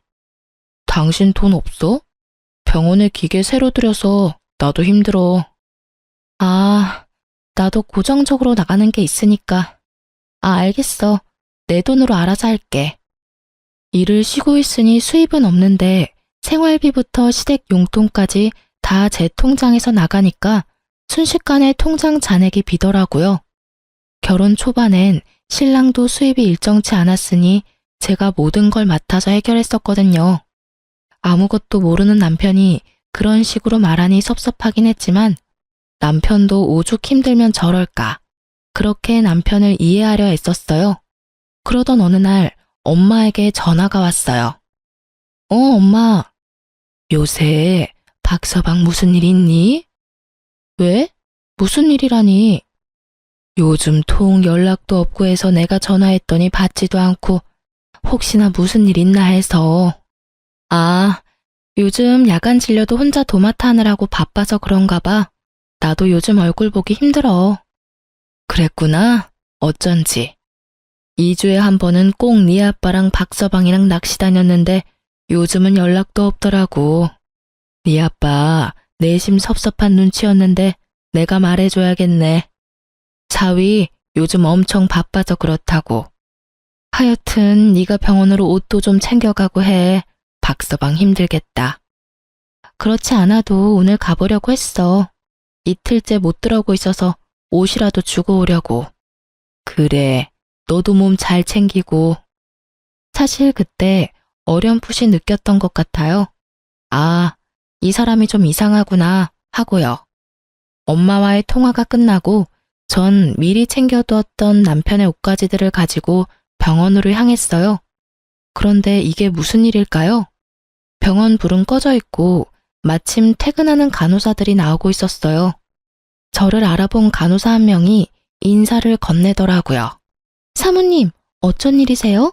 원장님 아까 퇴근하셨는데 연락 못 받으셨어요? 아, 지나가는 길에 그냥 잠시 들러봤어요. 근데 혹시 요즘 야간 진료해요? 야간 진료요? 아니요. 저희 야간 진료한대요? 아니, 아는 사람이 새벽까지 하는 야간 진료 병원이 있다길래 혹시나 해서요. 그런 병원도 있어요? 하여튼 저흰 야간 진료 없어요. 그럼 먼저 가볼게요. 네, 고생했어요. 태연한 제 목소리와는 달리 분노에 가득 찬 제 주먹은 부들부들 떨리고 있었어요. 대체 어디서부터 어디까지 거짓이었는지 감도 잡히지 않았어요. 머릿속엔 온갖 더러운 상상들이 뒤섞이며 집까지 어떻게 온 줄도 모르겠더라고요. 그저 정신을 차려보니 남편은 침대에서 자고 있고 전 남편의 휴대전화를 보고 있었어요. 다행히 비밀번호는 바뀌지 않았더라고요. 업무적인 문자들 사이 유난히 눈에 띄는 문자가 있었어요. 하 사장님. 그녀와 주고받은 문자를 보는데 눈물이 흘러나왔어요. 보고 싶다, 사랑한다, 어젯밤 너무 좋았다 등등. 사랑하는 연인들이 나눌 법한 내용이었어요. 내용보다 더 기가 막힌 건 문자를 주고받은 날짜였어요. 처음 사적인 문자를 주고받은 건 아버님의 제삿날, 즉 제가 임신한 줄도 모르고 혼자 제사상을 차리다 불쌍한 아기를 하늘나라로 보낸 날이었어요. 그날부터 두 사람의 사적인 문자가 시작되었더라고요. 처음은 정말 환자와 의사 사이에 주고받을 수 있는 간단한 인사치레였어요. 하지만 점점 애정이 묻어나기 시작하더니 결국 사랑한다는 말이 오가더라고요. 그 기점이 할아버지의 제삿날이더라고요. 다른 여자랑 침대에서 그딴 더러운 짓이나 하는 줄도 모르고 전 땀 뻘뻘 흘려가며 제사상이나 차렸다고 생각하니 피가 거꾸로 솟았어요. 전 하 사장의 번호를 적어두고 주고받은 문자를 동영상으로 촬영했어요. 혹시 모르는 상황을 위해 증거를 남겨야 했으니까요. 그리고 세상 모르고 자는 남편을 깨웠어요. 일어나. 일어나라고. 뭐야. 신경질적으로 잠에서 깬 남편은 제 손에 들린 자신의 핸드폰을 보고 어떤 상황인 줄 눈치를 챈 듯 했어요. 잘못했다고 싹싹 빌 거라는 제 예상과는 달리 남편은 당당하더군요. 그렇지 않아도 얘기하려고 했는데 그걸 못 참고 휴대폰까지 뒤졌어. 그래, 맞아. 나 다른 사람 생겼어. 우리 이혼하자. 뭐? 당신, 뭐가 그렇게 당당해? 이혼? 그게 당신 입에서 나올 말이야? 최소한 미안하다는 말이라도 해야 하는 거 아니야? 그래. 미안해. 그러니까 이혼하자. 한숨을 내쉬며 마지못해 사과하는 남편을 보며 참을 수 없는 분노를 느낀 저는 있는 힘껏 남편의 뺨을 내리쳤어요. 이제 됐지? 일단 나 오늘은 나가서 잘게. 흥분 좀 가라앉히면 연락해. 한 대 맞아줬으니 만족하냐는 표정의 남편은 그대로 집을 나가버렸습니다. 그야말로 억장이 무너진다는 것이 이런 심정이었을까요? 전 그대로 자리에 주저앉아 남편이 나간 문을 보며 울었어요. 소리도 질렀다가 숨죽여 흐느끼다가 문득 그러고 있는 제가 한심해 웃었다가 그렇게 미쳐가다 보니 해가 떠오르더라고요. 붉게 빛을 내며 뜨는 해를 보니 제가 처한 상황이 실감이 나며 정신이 번쩍 들었어요. 이러고 있을 때가 아니지 하고요. 일단 전 시어머님께 해주던 금전적인 지원을 다 끊었어요. 마침 한 달치 용돈을 드리던 날이었는데 자동이체를 취소했어요. 돈이 들어올 때가 됐는데 들어오지 않으니 시모한테서 전화가 계속해서 오더라고요. 계속 울리던 전화가 잠잠하다 싶더니 집으로 직접 찾아오셨더라고요. 비밀번호는 어떻게 알았는지 당당하게 문까지 열고 저를 노려보고 계셨어요. 남편이고 시어머님이고 뭐가 저리 당당한지 헛웃음이 나더라고요. 너 지금 웃니? 울 순 없어서요. 무슨 일이세요? 너 왜 전화 안 받니? 그리고 돈은 왜 안 붙이니? 오늘 돈 붙이는 날인 거 잊었니? 시댁에 할 도리를 못하면 돈이라도 제때 보내야 할 거 아니냐? 어머님, 저한테 돈 맡겨두셨어요? 그게 왜 네 돈이야? 엄연히 내 아들 돈이지. 아니요. 이때껏 어머님 드린 용돈, 그거 제 돈으로 드린 거였어요. 어찌 되었든 그 돈이 그 돈 아니니. 됐고, 얼른 돈이나 붙이거라. 제가 왜요? 저 돈 없어요. 저의 태도에 시어머님은 노발대발 저한테 화를 내더라고요. 저는 그러든가 말든가 남편에게 전화를 걸어 얼른 집으로 오라고 했죠. 시어머님은 그런 저를 보며 더욱 언성을 높이며 호통을 쳐댔지만 전 아무런 대꾸도 하지 않고 그저 보고만 있었어요. 근처에 있었는지 남편이 빨리도 왔더라고요. 당신 어머님 좀 데리고 가줄래? 나한테 돈 내놓으라고 하는데 내가 참 어이가 없어서. 내가 당신 집안 ATM 기기야? 왜 나한테 와서 돈을 달래? 어머니, 가세요. 저년 저거 말하는 꼴 좀 봐라. 아들 너 진짜 저딴 년이랑 살아야겠니? 참나. 당신도 들었지? 내가 이딴 취급까지 받았는데 순순히 이혼해 줄 것 같아? 이혼? 이혼이라니 무슨 말이니? 나가서 말씀드릴 테니 얼른 나오세요. 다시는 찾아오지도 마시고요. 얼른 모시고 가. 이 이상 선 넘으면 죽을 때까지 이혼 안 해줄 테니까 그렇게 알고. 저의 협박과도 같은 으름장에 남편은 시어머님을 끌고 가다시피 데리고 나갔어요. 저는 다시 정신을 차리고 적어두었던 내연녀의 번호를 찾아 전화를 걸었어요. 저의 전화를 받은 그 여자는 많이 당황하더라고요. 저 역시 당황스러웠어요. 알고 보니 이 여자 엄청난 재력가더라고요. 남편이 당당한 것엔 이유가 있었어요. 거기에다 남편이 이미 이혼을 마친 돌싱남으로 알고 있었어요. 산 넘어 산이라더니. 남편의 거짓말은 어디까지일까요? 제가 알던 남편은 대체 누구였던 걸까요? 전 온몸에 소름이 끼치더라고요. 그러면서 묘수가 떠올랐어요. 그날 저녁 저의 호출에 남편이 집으로 왔어요.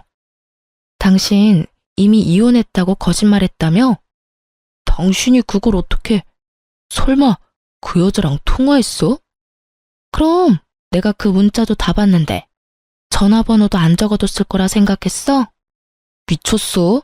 그 사람한테 뭐라고 했어? 설마 다 말한 건 아니지? 미치긴 당신이 미쳤네. 아직도 상황 판단이 안 돼? 어디서 큰 소리야? 무릎 꿇고 빌어도 될까 말까 하는 상황에. 원하는 게 뭐야? 집, 차, 병원, 결혼할 때 우리 집에서 해줬던 모든 거 다 내 명의로 바꿔. 병원은 그냥 당신이 나한테 비싸게 사. 어차피 의사질은 계속 해야 할 거 아니야. 그리고 위자료도 내놔. 이때까지 내가 당신 집에 지원했던 생활비까지 다 포함해서. 뭐? 그 여자도 돈 많은 것 같은데? 괜한 작은 거에 미련 가지다 큰 거 놓치지 말고 그냥 다 내려놓고 그 여자한테로 가. 따져보면 손해보는 짓은 아닐 텐데. 진짜 그렇게 해주면 이혼해 줄 거야? 그래, 그까짓 이혼해 줄 테니 내가 원하는 대로 다 해. 그래, 알겠어. 남편이 돌아간 후 저는 기쁨을 주체할 수가 없었어요. 남편의 외도를 알게 된 후 변호사 친구와 만나 상담을 했었어요. 변호사 친구의 말이 위자료는 당연히 받을 수 있는 상황이지만 나머지는 힘들다고 했었거든요. 집, 차, 병원 등 공동 명의인 것이 문제였어요. 하지만 전 단 1원도 주고 싶지 않았고 뾰족한 방법이 없었는데 이렇게 쉽게 일이 풀리다니. 마음은 많이 아팠지만 저런 남자와 빨리 이혼하게 된 것도 재산도 다 찾아올 수 있게 된 것도 하늘이 돕는다고 생각하니 웃음이 나더라고요. 그렇게 저의 이혼은 척척 빠르게 진행되었습니다. 유예기간 한 달 동안 전 저보다 더 속상해하시는 부모님을 모시고 여행도 다녀오고 바쁘게 지냈어요. 드디어 기다리고 기다리던 이혼 의사 확인서를 받아 구청에 제출하고 비로소 이혼이 확정되었어요. 이렇게 끝일까요? 아닙니다. 저는 친구에게 전화를 걸어 저의 마지막 복수를 향해 약속 장소로 향했습니다. 약속 장소에 도착하니 제 친구와 결혼을 약속한 남자가 함께 있더라고요. 저는 오랜만에 한껏 꾸민 모습을 뽐내며 친구 커플의 맞은편에 앉았어요. 그리고 천천히 고개를 들어 친구와 친구의 예비 신랑을 보았어요. 당신 어떻게... 자기야, 희선이랑 아는 사이야? 그래요. 친구의 예비 신랑은 저와 오늘 이혼한 저의 전 남편이었어요. 귀신이라도 본 사람처럼 얼굴이 백지장이 된 전 남편과 그런 전 남편을 보며 웃고 있는 친구와 나. 그 짜릿함이 아직도 생생하네요. 어떻게 된 일이냐고요? 내연녀와의 통화를 위해 전화를 건 저는 전화번호의 주인이 제 친구라는 것을 알게 됐어요. 그러면서 며칠 전 친구가 사랑하는 남자가 생겼다고 돌싱인데 너무 좋은 사람이라며 결혼하고 싶다고 했던 말이 떠올랐어요. 모든 사실을 안 저는 친구와 통화를 하며 모든 사실을 말해주었고 저희 두 사람은 남편에게 복수하기 위해 계획을 세웠던 거죠. 아니, 아는 사람이랑 많이 닮아서 처음 뵙겠습니다. 어색한 연기를 선보이며 애써 상황을 모면해보려는 전 남편을 보며 저는 소리내서 웃었고 친구는 와인잔에 술을 가득 담아 전 남편의 머리 위에 주르륵 부어버렸어요. 자기야, 이게 무슨 짓이야? 처음 뵙겠습니다. 웃기고 있네. 너 나한테 사기친 거야. 알고는 있니? 확 신고하려다가 그러기엔 내 시간이 아까워서 이 정도라고 끝내는 거니까 다시는 희선이나 내 앞에 얼쩡거리지 마. 알겠어? 친구의 말에 전 남편은 상황 판단이 다 된 듯 무슨 말을 하려 했지만 제 친구는 그럴 틈을 주지 않았죠. 뭐하고 있어? 얼른 안 꺼져? 지금이라도 신고해 줄까? 친구의 협박에 전 남편은 서둘러 자리를 피하더군요. 걸음아 나 살려라 하고 도망치는 꼴이 얼마나 통쾌하던지 얼마나 크게 웃었나 몰라요. 그렇게 저와 제 친구는 인생을 다 말아먹을 뻔했던 똥차를 보내고 잘 살고 있어요. 어느 날 병원 근처에 볼 일이 있어 지나치는데 간판을 내리고 있더라고요. 무슨 일인가 물어보니 망했더라고요. 무리하게 대출을 받아서 빚에 허덕이다 결국 빚쟁이 신세가 됐다나 뭐라나. 조건 따져 머리 쓰더니 딱 어울리는 엔딩이다 생각했어요. 그리고 한 달쯤 지났을까요? 부모님 댁에서 밥을 먹고 있는데 전 시모와 전 남편이 거짓골을 하고 찾아왔더라고요. 집에 손님도 있고 해서 그냥 무시했는데 도무지 돌아갈 생각이 없어 보였어요. 가지가지 한다고 쉴 새 없이 배를 누르고 소리를 지르고 난리를 치는 통에 어쩔 수 없이 문을 열어줬어요. 두 사람은 부모님을 보자마자 무릎을 꿇고 빌기 시작했어요. 장인어른, 장모님, 제가 정말 잘못했습니다. 제발 희선이 마음 한 번만 돌려주십시오. 제가 앞으로 진짜 잘하겠습니다. 그래요, 사돈. 사람 인연이 그리 쉽게 끊어진답니까? 부디 넓은 마음으로 한 번만 용서하고 넘어가 주세요. 저도 제 아들도 반성 많이 해... 너?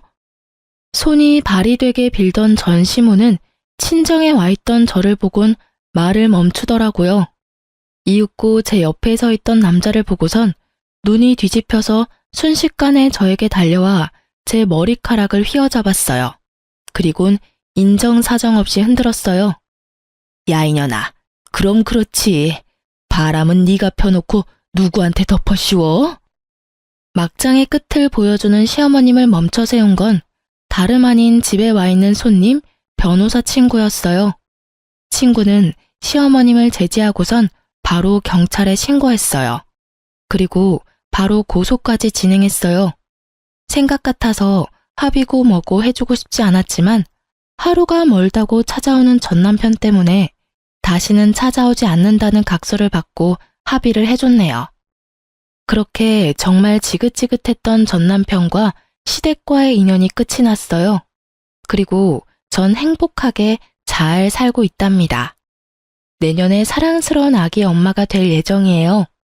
이혼부터 옆에서 도와주었던 변호사 친구와 가깝게 지내다 시어머님의 사건 덕분에 그 친구가 도저히 안 되겠다며 제 옆에서 저를 지켜주겠다고 하더군요. 저는 시간을 두고 지켜보겠다고 했고, 그러던 와중 아기가 찾아와 급하게 결혼했네요. 물론 아기 때문에 결혼한 건 아니고요. 지금은 제가 오래 일했던 어린이집을 인수해 잘 운영해 나가며 지내고 있어요. 개념 상실이었던 전 시댁과는 달리 저를 정말 친딸처럼 아껴주시는 시부모님의 보살핌을 받으면서요. 오늘도 맛있는 거 사주신다고 하셔서 마무리하고 나가보려고 합니다. 제 사연에 답답하기도 하셨겠지만 이만하면 꽤 통쾌한 복수 아닐까요? 여러분께 시원한 사이다가 되었길 바라면서 이만 마무리할게요. 긴 제 사연 들어주셔서 정말 감사합니다.